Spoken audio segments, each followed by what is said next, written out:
The thrill of the track, the speed, the roar of the engine. IndyCar racing is exciting and a sight to behold. However, whoever green flagged this one should return to the pits. It may take a few left turns, but we're going to suffer through these days of blunder to prove to you that driven is not that bad.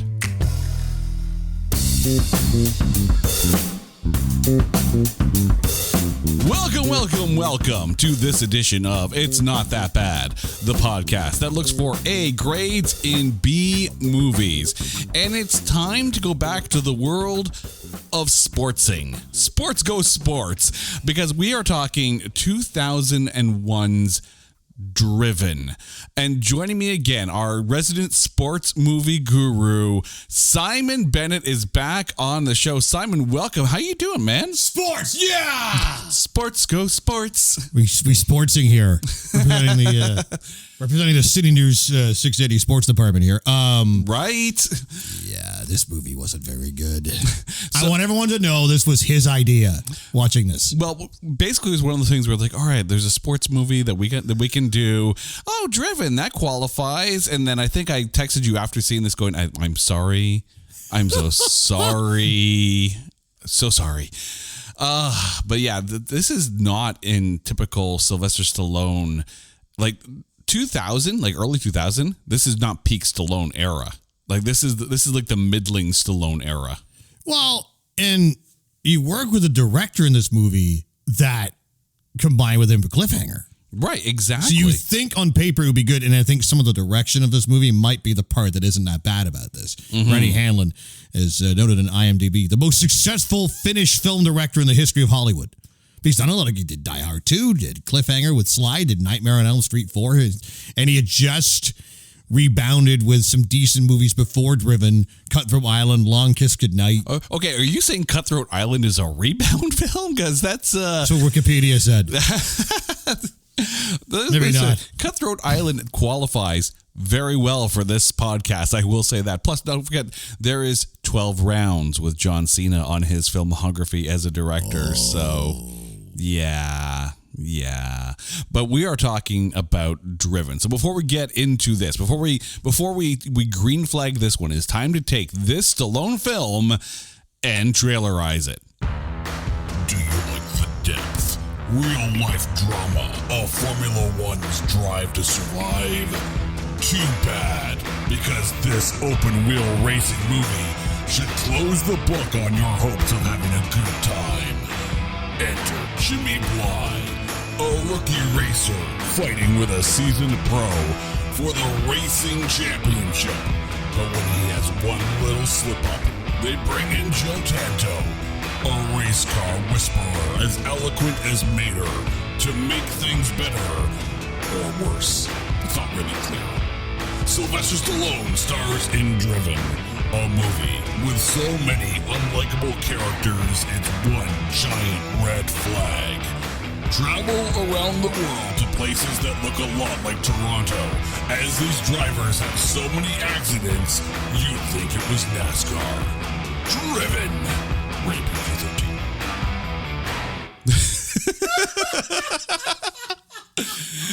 Simon is dying over here.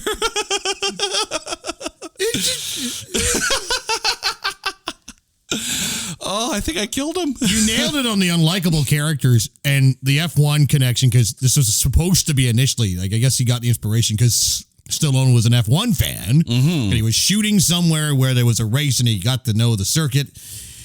But then F1, and even now with the Netflix show you referenced, which has actually led to a big explosion in F1's popularity now. Oh, absolutely. It's incredible. Have you seen Drive to Survive? I love Drive to Survive. It's so good. It is one of the best shows on Netflix. Also funny, we're talking about this. It is August 5th as we record this, and they just announced Daniel Ricciardo's not getting renewed by McLaren. What? Yeah, he's getting bumped by Oscar Piastri, I think. Oh, don't worry. But he was like when the show started, season 1 didn't do much with Verstappen or Hamilton. It was all like the mid-level guys. Basically, Gunter's guys and Daniel, and he was like the star of the first season, and then they got ratings, and Hamilton and Verstappen and guys like that, and Christian Horner took over. Yeah, exactly. Well, I'd like to go for a beer with Gunter.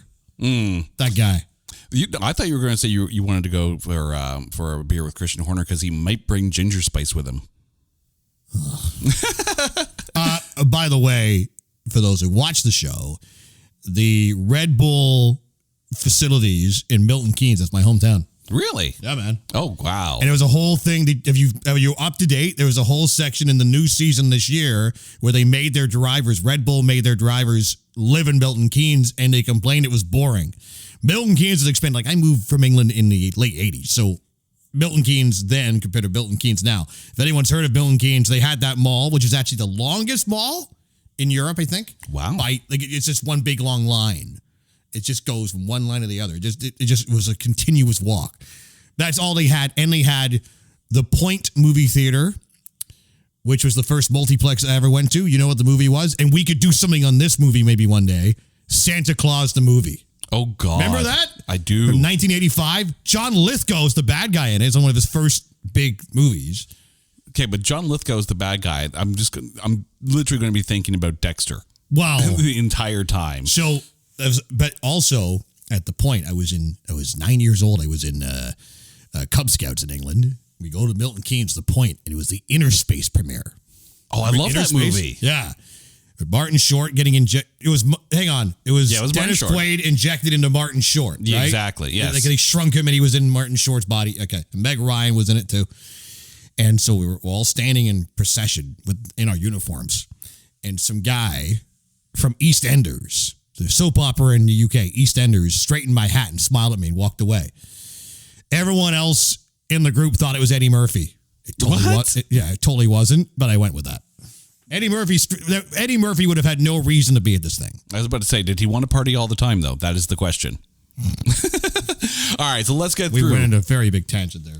Milton Keynes, F1, but yeah. Milton Keynes, F1, and Eddie Murphy and EastEnders. That is the most random thing I think we've had on this show, and I'm kind of here for it. Okay, so to give you a rundown of Driven, it stars Sylvester Stallone, Kip Pardue, who you might remember from Remember the Titans, or Undiscovered, the movie with Ashley Simpson in it, and Marvel's The Runaways. Till Schweiger, who was in Inglourious Bastards and Atomic Blonde. Burt Reynolds, Estella Warren, and Gina Gershon. However, there is actually an almost starring in this one. Almost starring in the role of Carl Henry that was played by Burt Reynolds. It was almost Rex Lynn, who was also in Cliffhanger. But that was nixed because they didn't want to basically have people go to Driven and say, oh, hey, Cliffhanger 2 on wheels. And Rex Lynn from Dodgeball? I don't know if he was in Dodgeball. No, I'm getting mixed up. But he was in Cliffhanger. And in the role of Jimmy Bly, originally considered for the role, was Leonardo DiCaprio. And I can kind of see it. When you take a look at Kip Pardue, I'm like, yeah, okay, it kind of makes sense. But Leo did not get this part, or that they didn't offer it to him, but he was considered for the role. The screenplay was by Sylvester Stallone. Apparently the original screenplay for this was like well over 200 pages. Like, it's insane. He said he wrote 25 drafts of this. I wouldn't be surprised. And according to Rennie Harlan, who was the director of this, the first cut of this film was a Zack Snyder-esque 4 hours long, and then they chopped it to crap. Apparently, once this film hit the theaters, according to Rennie Harlan, it closed a lot of doors in Hollywood for him. Like, he was on a rise, and then this came out, and then he was on a fall. Like, no. Just no. We mentioned IndyCar in the beginning. This film was originally intended to be a Formula One film, but then negotiations with Formula One and Bernie Ecclestone kind of went south at that point. So it's not actually IndyCar, though. It's kart racing, Champ Car, for those who remember that circuit. And some of the racers, Fittipaldi, Paul Tracy, Alex Tagliani. Like, there's a lot of very popular names who are, or at least familiar names that are in the cars driving for this. The entire Champ Car roster that year is credited in IMDb, except Team Penske. Wow. For some reason, Team Penske was in it and shot, but they were cut out or not in it. I wonder, I mean, who knows, right? I mean, Chip Ganassi himself is actually in this. In it, like, very randomly as like the guy on the radio. But yeah. Yeah. Now, here's the thing. normally when a Stallone film comes out, you think, oh, okay, this is going to be good. But then there's a stretch of time when the Stallone film comes out and goes, okay, straight to the Razzies. This is one of those times. It was nominated. Although, that being said, he needs to send a big thank you to Tom Green for this. The film was nominated for Worst Picture. It lost to Freddy Got Fingered. Oh, I forgot about that. Burt Reynolds and Stallone were nominated for Worst Supporting Actor. Both of them were. That was won by Charlton Heston for Cats and Dogs, his cameo in Planet of the Apes, and the movie Town and Country. Estella Warren won the Razzie for Worst Supporting Actress, but she was nominated for this and Planet of the Apes. Burt Reynolds and Sylvester Stallone were nominated for Worst Screen Couple. That went to Tom Green and Any Animal He Abuses in Freddy Got Fingered. Rennie Harlin was nominated for Worst Director. That was won by Tom Green. And this film was nominated for Worst Screenplay, also won by Freddy Got Fingered. Also, at the 2001 Stinkers, Rennie Harlin was nominated for Worst Director, won by Tom Green. Stallone won for Worst Actor, or nominated for Worst Actor, won by Tom Green. Estella Warren was nominated again for Worst Supporting Actress. She did not win that one, though. This one was won by Tori Spelling, who was in Scary Movie 2. So that just goes to tell you how well, quote unquote, this film did. And that probably translated straight to the box office. This film, according to IMDb, had a budget of $94 million. Domestically, it only grossed 32 and worldwide 54. When it debuted on the weekend of April 27th in 2001, it debuted actually at number 1. But let's go through who else was in the top 10. There were... You're be Freddy Got Fingered, aren't you? It was actually at number 10. It was at number 10 in only its second week. There were a couple of other debuts. Town and Country debuted at number 7. The Forsaken, which was some vampire flick, debuted at number 8. And at number 11, debuting that week, was One Night at McCool's, which starred Liv Tyler and Matt Damon. This was Sylvester Stallone's first number 1 debuting film since Copland. And he actually got a lot of acclaim for Copland. This one... not so much. No. And that also translates into the critic score. Which was 14% in Rotten Tomatoes, audience 33%. And over on Metacritic, it has a 29 Metascore. This did not go well for Stallone. I'm just wondering, do you think that, but surprisingly, considering this is supposed to be like a worldwide kind of racing film, why it didn't do better, at least worldwide? I don't know, because as bad as this movie is, on paper you look at the premise, and as bad as it was, it should have done better. Because, I mean, there's, maybe, I don't know, if you look at auto racing at the time, and the fact that they had access, they had access to Champ Car. Champ Car let them follow them around the whole year, and most of the race footage is from legit races, and they even got to use the race likenesses, all the actual drivers were named. And there's some really good stuff. Before that last race, they were behind the scenes watching all the racers get ready. Yeah. I didn't know there was a little daycare on the side of the track. That one driver roughed his kids That was a really, really cool scene, yeah. And that was probably his real kid, who's 20-something now, and go, why am I in this movie? Actually, I remember reading the kid that was brought over to the daycare. I think that's actually Rennie Harlin's kid, brought in just to kind of be in that role. But it does show, these drivers do put their lives on the line every race. But that being said, I wonder if it would have been a bigger hit worldwide if it was Formula One, because let's be honest, of the 3 series, 3 open wheel series, like NASCAR, put that one aside. Of the 3 different open wheel series at the time, it was Formula One at top, right? You had IndyCar, and then you had kart racing, Champ Car. It was very much like the, regardless of the quality of drivers that were in the circuit at the time, it very much felt like the ugly stepchild of the 3. Globally, it feels that way, and I think it's still the case now, even though you have F1 drivers that have gone on, Grosjean is now racing in IndyCar, yeah. Right after, and that was one of the most dramatic scenes with Drive to Survive season 3 when his car blew up. He somehow climbed out. Takuma Sato as well spent time in Formula One before heading over to IndyCar. Like it's no longer one of those things where it's like you're either one or the other. Like it is very much, if you could drive one, you can drive the other, and that's cool. But let's get to the breakdown of this, and we have to start with Stallone, the name at the top of the bill. I am so glad. I mean, as many faults as there are in this film, I'm glad this film wasn't one of those, let's bring Stallone out of retirement so the team can win the championship. Like they brought him in to be literally like the driver whisperer for Jimmy Bly. And we've seen how that role for him can work in a movie like Creed. We've also seen how that movie that role cannot work for him, because I remember Rocky V and it sucked so bad with Tommy Gunn. But for you, like, was Stallone good in this, or was he? Because I'll be honest, like it was over an hour before he actually got to mentoring. Well, we can get into why. You mentioned at the very beginning, there's this, how most of the characters are unlikable. And that goes down to, what's his face's brother, Kip's brother in the movie, who is a well-known guy in his own right from Dead Poet Society, but we'll get to that. But Sly himself was actually quite good. Now, he also wrote the screenplay, so he wrote the lines he knew he would deliver properly. Pretty much. But I kind of liked him in the role there. Like, because, like you say, he wasn't there to be the guy coming back and being the champion again. He was there to be in the background and to block the other guys from passing the prodigy and all that stuff, like in that first race. So I think the role here actually suits him. Now, again, Sly writing for himself. But yeah, no, I had no problem with Stallone in this movie.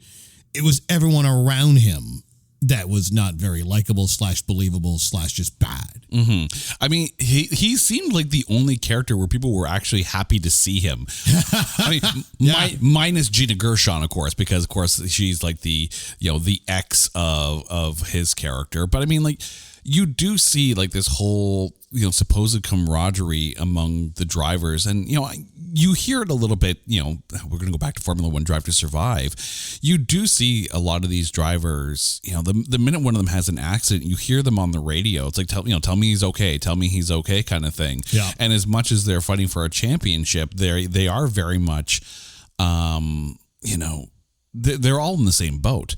I did notice too, like, as far as like storyline goes, there's a lot of team tactics in this, which very much stems from Formula One. I don't know if that stems so much as Champ Car and IndyCar goes, but I mean, definitely Formula One, you see some of that. Oh, absolutely. The whole, like, just sit in the pits kind of thing. Like, he's not there to win. He's there to figure out how to get Jimmy Bly, to get out of his own way. It's just, I would love to have seen the 4-hour cut. Now, admittedly, no. How about 4 hours it is? Oh, no, it might have been better. It definitely would have been. I mean, it would have been more flushed out because there's a lot of storylines that really kind of got dropped along the wayside. Joe's, he comes in. And it's, an under 2-hour film because they're trying to get that perfect cinema length. And the fact that he doesn't really mentor until pretty much halfway through, and even then the mentoring kind of feels half-assed because he's still kind of in his own head because he's no longer driving. Like, his motivations seem really, really weird in this, and it's just not flushed out, at least from what was on the screen in the theater. Well, they had the montage, right? About past the midway mark where he's actually getting access to Bly and he's and they have all these little shots of him having fun in the paddock and just going for jogging, going for a run or whatever. I wonder if in the initial 4-hour edit, all those were like scenes of their own. I wouldn't be surprised. I mean, I have to laugh. This does have a Rocky IV level of montages in this. Like, it starts with a montage, and then there's a montage later on. There's a montage halfway through, and then there's a training montage, and it's like, oh dear God, where's the Vince DiCola soundtrack when you need it? It's a Rocky IV level of montages, and they're trying to squeeze a whole lot into that. Let's move on to Kip Pardue as playing Jimmy Bly. Is it weird that I really don't care that Jimmy Bly wins the championship in this? Well, because maybe Leo would have been better at this. It's debatable whether Leo was old enough to drive at that point. But the emotional depth of the acting from Kip Pardue was lacking. And the one that stands out to me, so we'll talk about Stella Warren's role in this movie, but she's basically the girlfriend or the fiance of the reigning champion, and he kind of dumps her at the beginning because she's a quote-unquote distraction. And then Jimmy Bly finds her at a club, and they start talking. They never really advance past the talking stage, and they're just friends. But if you look at, there's that scene at the gala where clearly the old Brandenburg gets her back. Yeah.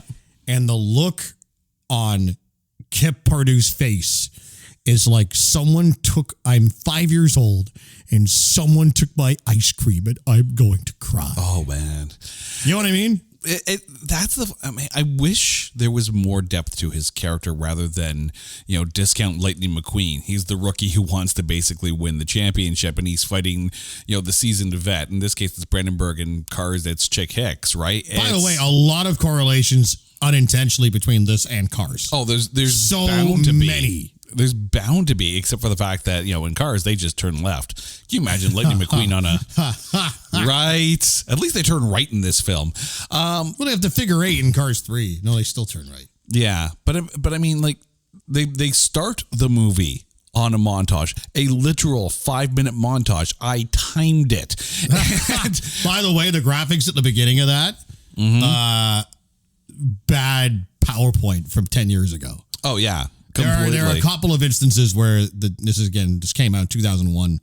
The graphics and the CGI are dated a little bit, but I mean, the graphics very much felt like that kind of PlayStation. We talked about this during Rollerball, right? Yeah. Where the TV graphics felt like they were PlayStation 1 cutscenes. But I mean, like, you and I were working in television in 2001, and yeah, in some cases, that's kind of what it looked like. Like, don't think for a second the graphics on television were always top notch. More often than not, they kind of sucked in hindsight. No, what happened was they used Apple Spheris in 2001 and they crashed every house. Oh. That's old Headline Sports Score. If you know, you know.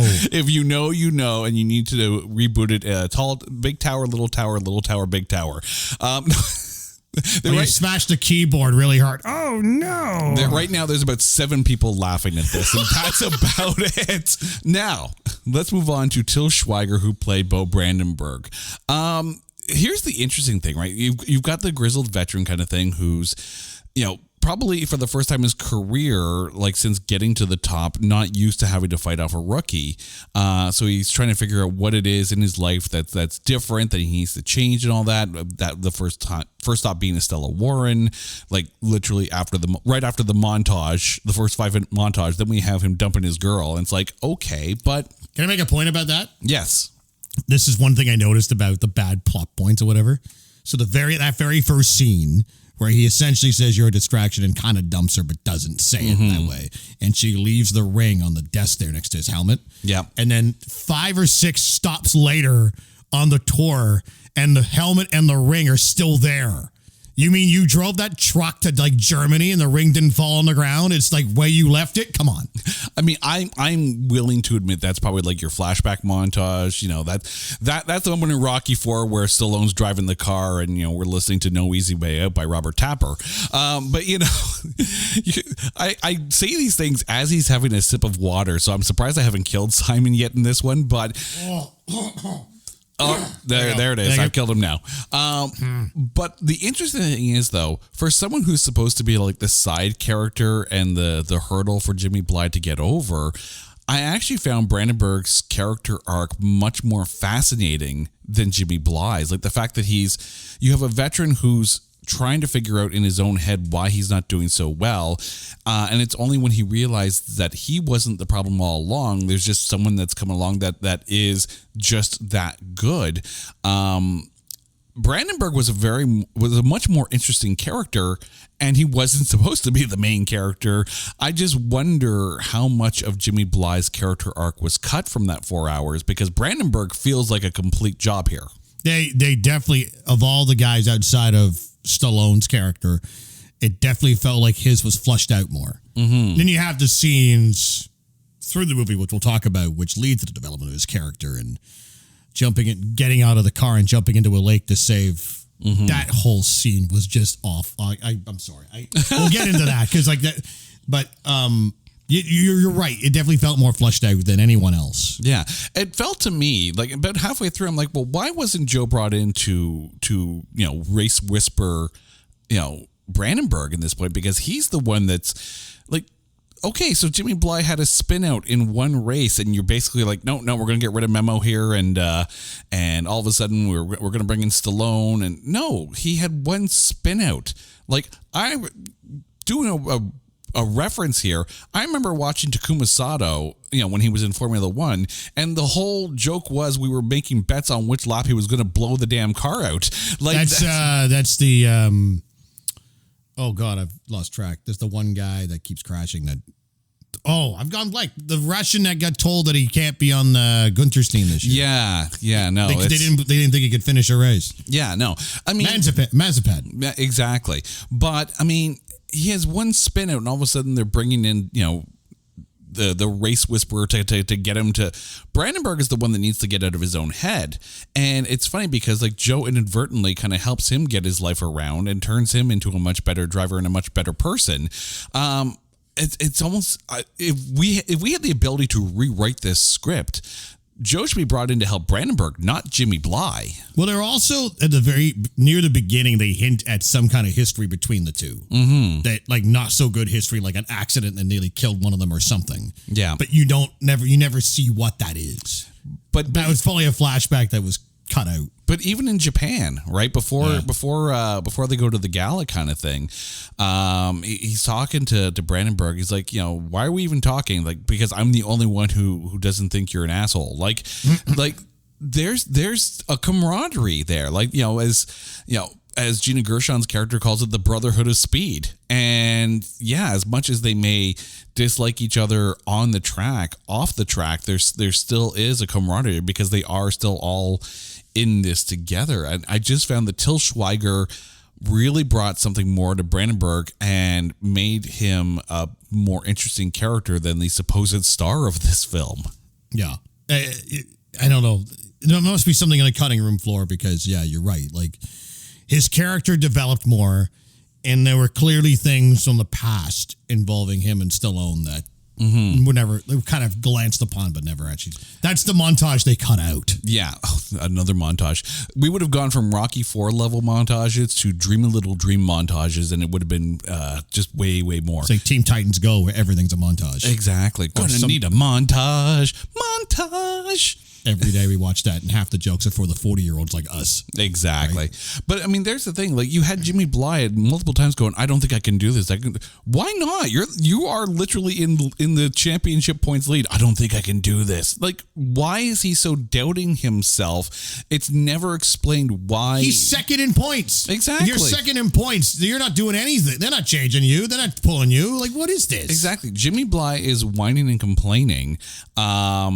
And Brandenburg is the one who legitimately has to get out of his own head because he was the number one and now he's fighting to hold on to that. It's that whole, everyone's gunning for the champion. And when you are on the top, you're always looking behind you like that.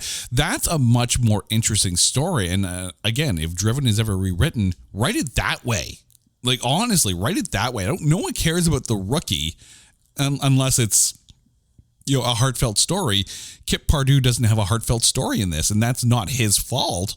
It's the story. I don't have a problem with the rookie storyline. You need a better actor to portray that rookie. I think that's what the issue is here. But you also Kip. You need a reason to like the rookie. Jimmy Bly in this case, has done nothing, and like all of a sudden it's like, you start to feel for him. Okay, he's the rookie. He's coming up. He's dealing with his brother who's kind of on his case kind of thing. There might be some self-doubt in there. Next thing you know, he's trying to scoop his competitor's girl. And it's like, I really didn't feel for this guy. And that's not good. When you feel more for the bad guy per se, of which Brandenburg was supposed to be, but he's not, your story needs reworking. Let's go to Estella Warren. Because we kind of have to, because we just finished talking about Brandenburg and Jimmy Bly. Apparently she was cast in this film once Rennie Harlan saw her in Sports Illustrated. I feel bad because 2001 between this and Planet of the Apes with Marky Mark and the Funky Bunch. Well, yeah, but Mark Wahlberg's a good actor. He became a good actor. Planet of the Apes was not a good remake. So this is where the movie turned for me. Mm-hmm. That scene in the Japanese swimming pool, and she's doing these random synchro acts. Of which she is actually trained in synchronized swimming. Oh, you can tell. Oh, yeah. And he's just sitting there on his computer, and then she's trying to get his attention. And he's like, "What are you doing?" "I'm a frog. Ribbit. I'm like, what is happening? Okay, apparently that joke is like one of Stallone's favorite jokes of all time. So he wrote it into the script for her to say. Oh, God. Yeah, exactly. Really? Yeah. According to IMDb, that was in there because that's Stallone's favorite joke for one reason. Sense. And that's where I was like, "Oh, what are you doing? Yeah. You're making her look like an idiot." I mean, there is a bit of an arc for her, and the fact that she never actually, for lack of a better term, gets with Jimmy Bly, at least doesn't put her at the level of side piece kind of thing. That was cut out of the movie too. Was it? I don't know. I wouldn't be surprised. I bet you there's a whole like, "Hey guys, we got to make this movie PG-13 now." Okay, cut that whole half hour. All right, good. Yeah, pretty much. But that's the thing. Like, at least if she was romantically linked with Jimmy Bly, then it would have taken away from her reconnection with Brandenburg kind of thing. It just felt like the way it played out, it felt like she was like the bad luck charm. Brandenburg is losing. She gets done by Brandenburg. She goes over to Jimmy Bly. Jimmy Bly starts losing. And it's like, okay, back to Brandenburg. And then Jimmy Bly wins while she's like, she literally is like the smelly rabbit foot at the end of the keychain for these drivers, it feels like. And it's bad because like, let's call this what it is. The women in this film are poorly written and poorly developed as characters, and that's not good. Oh, and I think, okay, if you've been around, remember when we did the lab at the Indy one year? And, what do you see when you go into IndyCar tracks? Back then, this is like 2006, 2007-ish, like, you're seeing nothing but girls wearing skimpy outfits, the first thing you see. And that's just how Champ Car was then. Yeah. And IndyCar. And that's shown it's absolutely shown in the way this is written. Yeah. And I think if you would to do this again, I think you'd do it a lot better. Mm-hmm. And that's one thing. And the women in this movie were just terribly written. Yeah. I mean, between Estella Warren, Gina Gershon, and Stacey Edwards, that whole thing with Stacey Edwards, who plays the reporter that hangs out with Stallone's character, but they're randomly holding hands at one point. She's supposed to be a journalist following around. They never actually finish that arc or tie it up. Yeah. She's just sort of around and they're flirting with each other, but there's no real resolution at the end. She's just around. Like, as I'm doing my notes, like, and again, this is nothing against Stacey Edwards. I think it's just basically the character that she was given. It's like, I'm like, okay, her character name is Lucretia Clan. I did not know until I was, doing my notes after watching the movie that the character had a name. Well, they had that one part where she was like, "Everyone calls me Luke." Yeah, no, just so poorly. And Gina Gershon, right? Who basically her character description is total utter bitch. Like, Gina Gershon is a phenomenal actress. She could have. They didn't give her much. No, like they're like, okay, you have the dark hair in this. Like, you get to be the bitch. Like, what, seriously? You know who else they wrote badly for? Robert Sean Leonard, the brother. The scripting was so bad. It was rollerball bad. And he's such a good actor. He is. But you know this what? Is before House. I will give Robert Sean Leonard this. Yeah, everyone in this film is working with a weak ass script. Yeah. Let's put it right out on Front Street. It's not a good script. It's definitely not a good pare down either. Again, that 4-hour version, you might have a lot of character depth, but I don't have the butt padding in order to be able to sit down and watch a 4-hour film. Like, seriously. But Robert Sean Leonard at least brought a duality to his character, right? Like, here's Jimmy Bly's brother, but he's also his manager. And as much as he wants to care for his brother, he's also really jealous of his brother because, like, apparently they both were drivers, but he was nowhere near as good as Jimmy Bly. Like, you got the natural talent, and then the brother who is, you know, in one hand helping manage and guide his career, in the other hand literally riding the coattails on this one. Like, the duality is there. The sleaziness of his character and his motivations are there. Robert Sean Leonard made the best of a bad script and bad role. That's a credit to him and how good he is. You're right. Like, Dead Poet Society, House, like, he's a phenomenal actor. Well, the other thing too is, and this is maybe something else that got cut out of the 4-hour version, was that, okay, so you saw him a lot the first half of the movie, then they have the inevitable falling out, and it becomes apparent he's working with Brandenburg, but they don't really flesh that out. He's just not in the movie a whole lot. You don't see him with Brandenburg, and then you don't really see him again until the very end. He's kind of clapping and everyone's smiling. Well, yeah, there's that scene where, like, Joe goes to the hotel room and says, I just want you to know that I know, and then walks away, right? And then, of course, Estella Warren, her character calls up Jimmy Bly.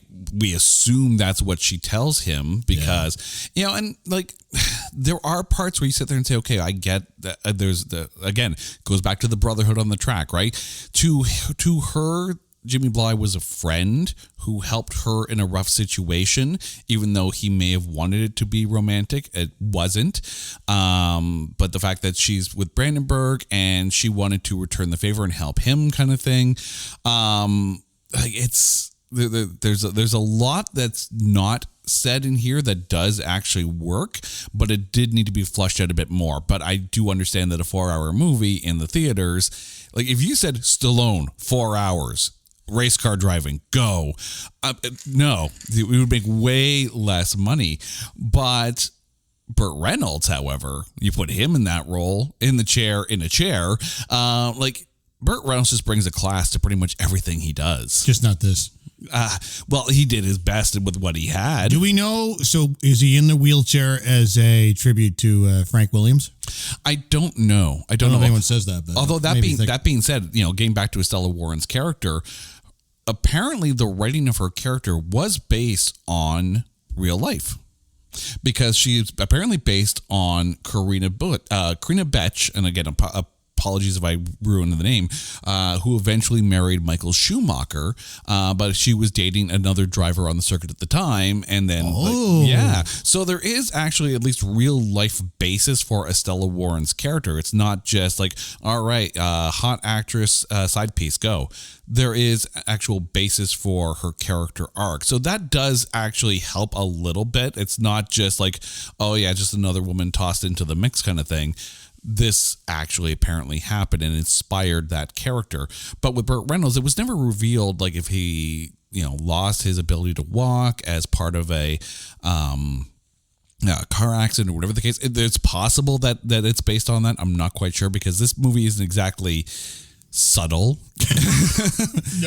No, because I mean, there's a scene with Memo, right? The other driver for Jimmy Bly's team there, and when he's not racing, and you know, Joe's doing the one race and he's got to sit out, and he's sitting in his trailer and he's kind of sad he's not driving and all that, and they show the, you know, what's on the little trailer kitchen table, and there's a book of, you know, about Ayrton Senna. Oh, and then all of a sudden, that's foreshadowing, by the way. That is straight foreshadowing. Like, anyone who knows racing, the moment that he was like getting back in the car, I'm like, it was so predictable. He's getting in a big crash. Well, the minute you see that Ayrton Senna book, it's like, yep, you just basically like signaled exactly what's going to happen. Like, it feels like a trailer that shows you like the end before you actually get to the theater. Doctor Strange, the Multiverse of Madness. I didn't need to see Captain Carter in that. Come on. That's a whole other thing. That is a whole other thing. But I mean, like, Memo himself was just a fun guy, but it's just like that one scene where he was like, so for those who haven't sat through this movie, you're welcome. We watch so you don't have to. He's now married to Stallone's ex-wife, Gina Gershon. Yeah. And there's this one scene where, like, when Stallone's driver Tanto shows up back at the truck and, hey, listen, we're still buddies. If you want, I'll give you the ring. I'm like, what? I am divorced now because of you. Here, I marry you. I put this ring on you. It's like, okay, come on. Like Memo's a great guy to watch, but you know it's not going to end well because the book. It's again, not very subtle film. Can we talk about like the crash scenes and how unrealistic they are? First off, you could tell which ones were like legit bumps, and again, they shot the races, but.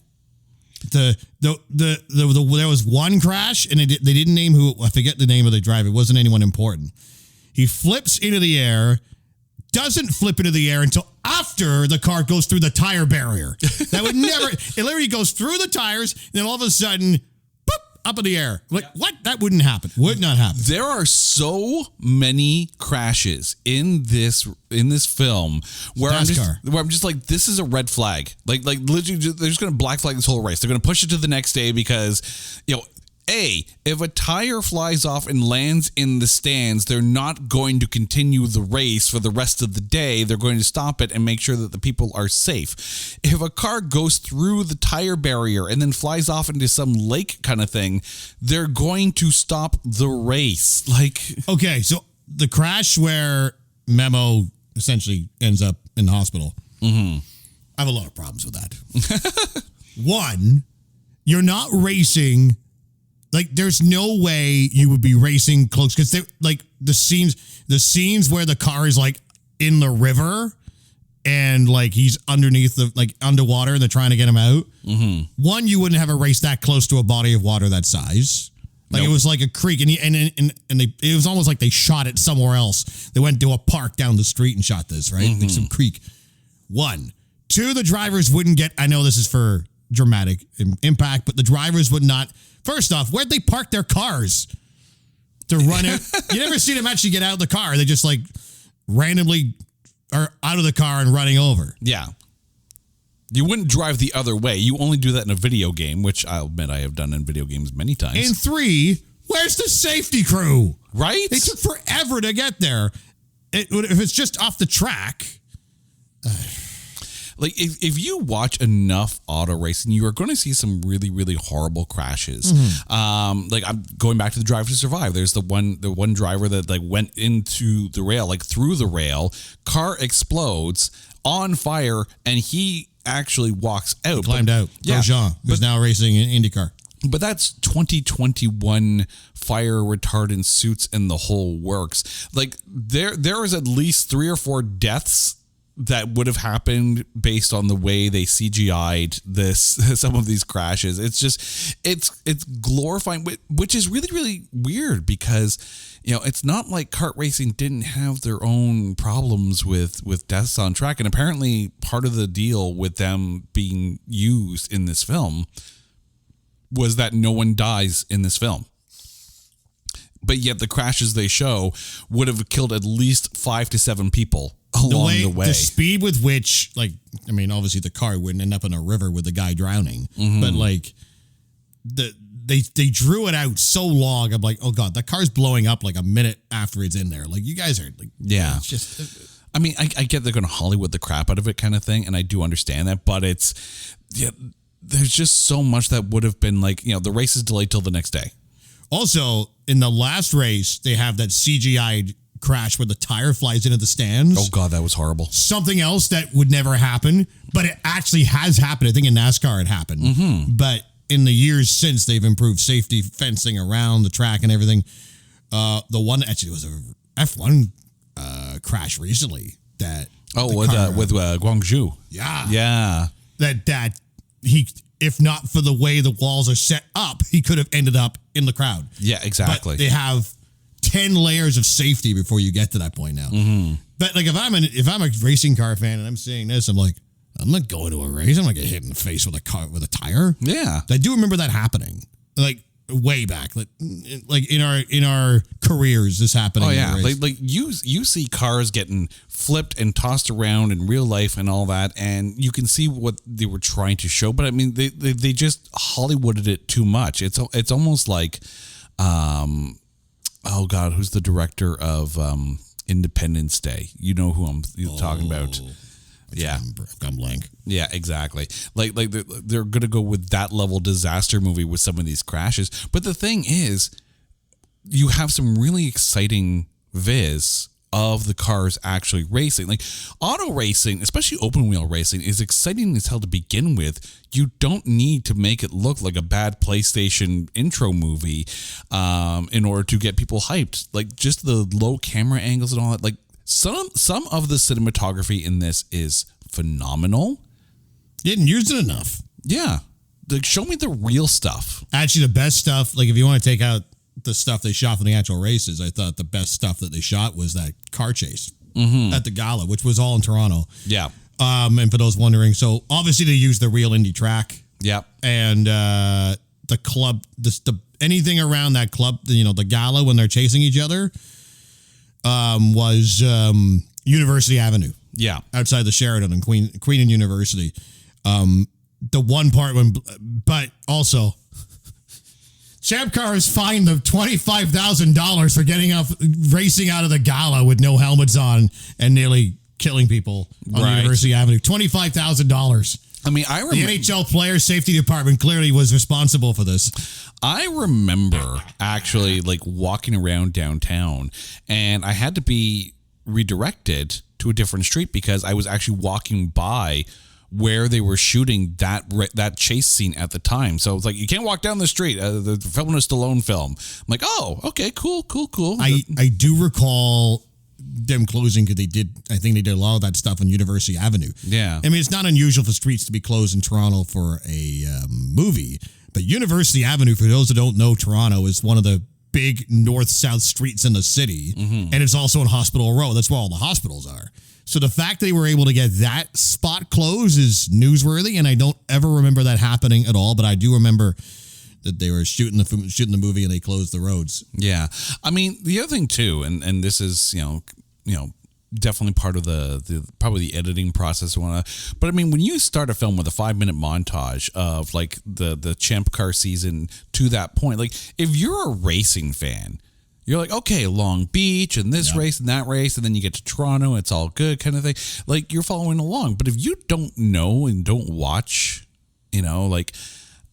open wheel racing, like let's be honest, probably the biggest racing film up to that point was Days of Thunder with Tom Cruise, but that's NASCAR, right? Yeah. It's a very different beast, and I just wonder if this needed to be Formula One, it probably would have been bigger as far as a worldwide gross goes. Definitely, it makes sense that F1 wouldn't give them the access they needed to do it properly.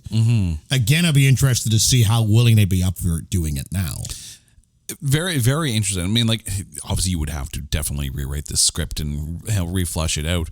But I think there's enough in there that you could do a driven reboot and actually make it good.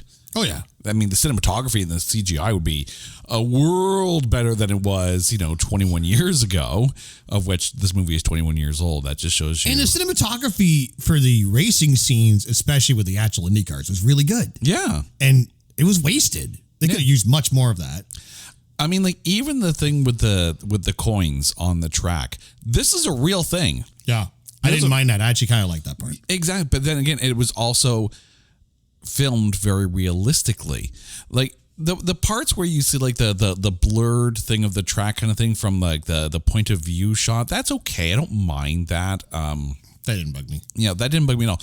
But it's when they go like the full on CGI, cars flying, tires flying, the whole works kind of thing. Like I have played PlayStation 2 games with better graphics than this. It's that looks more realistic. Oh, I think if you did this movie now, you wouldn't be able to tell the difference between the CGI and the actual racing. And that's just the advancement in technology, unfortunately. And I mean, also what was interesting was watching the Indy track in Toronto as it was then. Yeah. Pre-Coca-Cola Coliseum, pre-BMO Field. Yeah. I mean, the skyline's still the same. Still got the CN Tower back there. And that's the interesting thing, too, is that we are so used to, we are so used to Toronto being substituted for other cities. So to see Toronto being called Toronto and treated like Toronto is kind of refreshing in a way. Like, you know, but I mean, obviously the chase in the middle of downtown was supposed to be in Tokyo. It wasn't. But it was University Avenue. Oh yeah, in Toronto. I mean, the list of movies that are that's filmed in Toronto is insane. Like, just watch the first Suicide Squad film, right? Like that entire Joker, Batman chase scene kind of thing. Like that's straight up and down Yonge Street, the same street that they filmed the Incredible Hulk fight scene on, which is just like, you know, outside the HMV. Exactly. My wife, my then girlfriend, and I walked by there. We were downtown and we saw it all cordoned off, Yonge and Dundas. Yeah, it was cool. I mean, it's very cool to see, and this could have been so much more. It could have. But I will give it credit. It's the most 2001 soundtrack that ever 2001 soundtrack, because there were multiple times I'm sitting there bopping my head going, oh yeah, I forgot this song wasn't around then. It's a great soundtrack. It's actually one of the stars of the movie at this point, you know, but that's when soundtracks were also designed to help elevate the film. You know, you think about some of the soundtracks around then, like Daredevil was a great soundtrack. Punisher had a decent soundtrack. This one had a very good, even Rollerball had a decent soundtrack. Had, what was it, Linkin Park? No. Slipknot. Yeah, and Slipknot. Yeah, there were others. But I mean, like, you know, it's a 2001 sports movie starring Stallone. It is exactly almost what you expect of it. Just could have been better. Characters and story could have been better flushed out, and unfortunately, it is a bit of a, you know, it's a cast of unlikable characters. That's the worst part of it. Like, even in Rollerball, we found characters where it was, you know, you could at least feel for them. Like, even in The Love Guru, there were characters where you could sit there and say, okay, I kind of like this character. Rollerball had boings. Boing. Right? Boing, boing. Oh, God. Chase scenes. I'm never going to live Rollerball down, am I? But at least the sound design was decent in this, because you heard. Picks out the sound design. I love it. Yeah, you know, the actual racing footage was good. Yes. Didn't use it enough. Didn't parlay it into good scenes. It may have been an access thing. Who knows? Yeah, I mean, I think you could do this movie much better with access. And I think if you were to do it, I know everyone's talking F1, but if you did it with IndyCar now, I think they'd be willing, because F1 has jumped right by them again in popularity because of Netflix, because of last year's finish. Yeah. Hamilton, Verstappen, right? Like, so, you know, I think if you were to do it, you could do it with IndyCar. It'd be cheaper to do because they don't have the exotic locations they used to. Like, I'm sure mid-Ohio would be okay for shooting a few scenes. Right. You could flush this out more, because I have often said, and you and I have had this discussion before, you know, off podcast, that open wheel racing is so much better than NASCAR. Like, you know, my favorite character in Cars 2 was Francesco Bernoulli. So, I mean, like, I could easily get behind an open wheel racing film. And I could see the argument for at least reworking the script and making it make sense, maybe narrow down the script a little bit. But I mean, you know, Drive to Survive proves that people will watch open wheel racing. But I wonder too, just in hindsight here, I wonder if people would watch like a driven reboot, no matter how good it is. People are like, yeah, but I'd rather watch Drive to Survive. It's more realistic. Maybe. I mean, isn't that the thing with everybody? Like, every sort of medium now, the non-scripted, quote-unquote non-scripted shows are getting the viewers because of that. It's more realistic, quote-unquote more realistic, although there are many times when you watch Drive to Survive where you realize they're in a different stratosphere financially than you. Mm-hmm. Like the scene at the beginning of season 4 where Horner and Jerry are riding horses in this big paddock somewhere. And I'm like, yeah, you guys are rich. Yeah, and there are some things in Drive to Survive where you sit there and go, I can't believe that's real, but it actually is. I mean, there are enough storylines from IndyCar and Formula One that could be cribbed and rewritten in a way that could make a decent driven reboot. It would be curious to see. But it comes to that time, dude. You got to lay it on the line. Who is your MVP of 2001's Driven? Ooh. Ribbit, no. You know what? I'll go with Stallone's acting. Forget about how bad the screenplay was and how bad the movie was put together. The acting and the cinematography on the racing. Okay. I will admit the cinematography was on my list of potential MVPs. And I did consider Til Schweiger because I thought that Brandenburg, his character arc flushed out quite well. But I'm going with Robert Sean Leonard because here's, basically, for lack of a better term, your only really clear villain in this film, but he's a villain with a duality. You can understand why Jimmy Bly's brother is the way he is, even without the backstory. You didn't need too much of it. You had it all in that. Like there's that scene where they're in the trailer kind of thing after the race where he skids out kind of thing where, he's laying into him. And then he turns around and then, first of all, you find out that's when they're actually brothers. Yeah. So surprise there.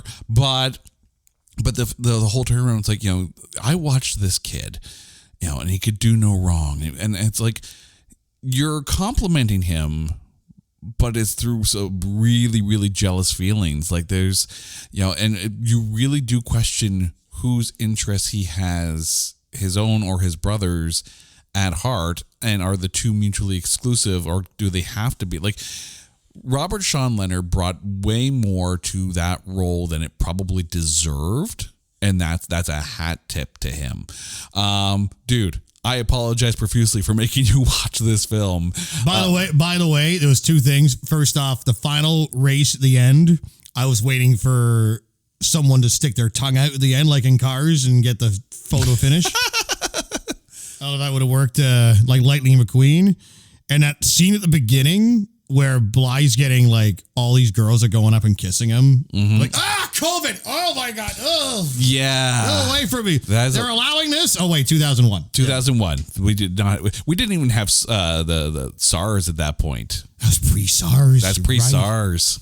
Right. Yeah. We're used to, we're used to this now. Pre-blackout, many things. That pretty much. Simon, where can people hear your voice when you're not on this podcast? You can hear me on City News 680. I'm Morning Sports. As I record this, I'm wrapping up what seems like a very long vacation because I had COVID at the beginning of it. So the staycation, the forced staycation. It feels like I've been off forever, but mornings at City News 680. As I talk right now, I'm back on Monday. As you probably listen to this, I'm already back on. Looking forward, hopefully, to another Marley season. Shout out Rich Clune, who announced his retirement yesterday. I'm going off track again.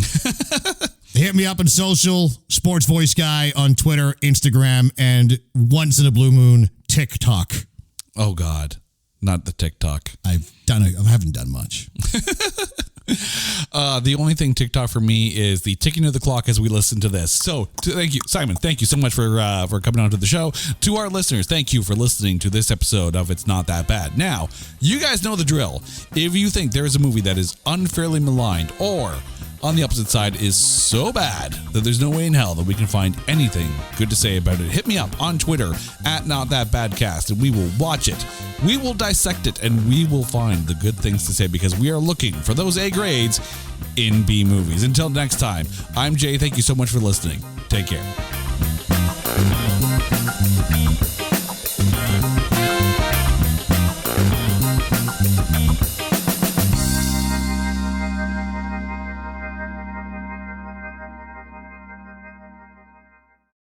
Hey folks, Stefan Shirazi and Renee Richardson here from the Metallica Report. And we are proud members of the Pantheon podcast family, where the best of music and podcasts unite. We've got something pretty cool for you. We're giving away an exclusive Metallica merch package worth over $250. That's a whole lot of Scary Guys, Skulls, M72, and other sought-after Metallica swag. And we've made it easy for you to win. Follow and share the Metallica Report, and you're in the game. Go to pantheonpodcast.com/Metallica, enter your email, and hit that button to be entered to win. And just like that, you're eligible for our monthly exclusive Metallica merch package. And guess what, rockers? You can enter every month. So just do it. And while we love our global brothers and sisters, the lawyers won't let us ship outside the U.S.